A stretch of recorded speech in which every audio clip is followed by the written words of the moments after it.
पवन बाबू आ खेसारी बाबू ए घड़ी तही लो दोनों जना बहुत ट्रेंडिंग मचैले हवा लो आ ट्रेंडिंग में तह लोग के गाना चलता।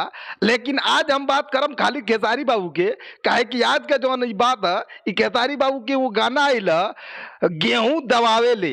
अरे इतना मस्त गाना है, इतना मस्त एकर वीडियो भी बनल है। आ खेसारी बाबू के जौन में भौजी बनल है वो वास्तव में बहुते टनटनवा लागत है। अरे जीवा हरियर हो जाता उनके देख के हो।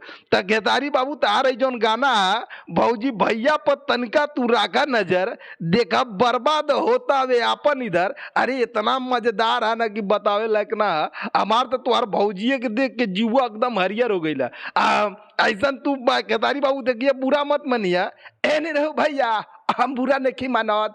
भौजी खुद सजल बाड़ी या धजल बाड़ी। आ भौजी चाहतारी कि उनकरा के लोग बढ़िया कहे निक कहे, तबे त इतना ठमक ठमक के नाचत रे।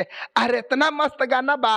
तनी रहो भैया, हम दर्शक भाई लोग से कहब कि रहुआ सभे जाई और हमरे गाना के प्यार दुलार दी। आ रहुआ देखी वास्तव में कितना सुंदर हमें दौरी के सीजन में बढ़िया गाना बनैले बने। खेसारी बाबू में घबरैले के बात ना है, तनको घबरैले के बात ना है। दर्शक तही तही तक बहुत प्रेम मोहब्बत दे रहा बा, काहे कि ट्रेंडिंग में यही नहीं चल गई। मजा आइल। हम दर्शक लोग से बतावल चाहतनी कि जाके गाना देखे लो आ तनी खेसारी लाल जी की भौजी बनैले बाड़े, तनी उनके देखे लो। हमार तो मन कूदे करता कि वो भौजी के साथ ही एगो बढ़िया सा गाना बना दी। गाना तो बनाए जरूर है, बहुत जल्द गाना हम बनावे वाला है, मजा आ जाई। तो आज के जो मीटिंग रहा इज्जत समाप्त होता भाई लोग। जय हिंद, जय भारत।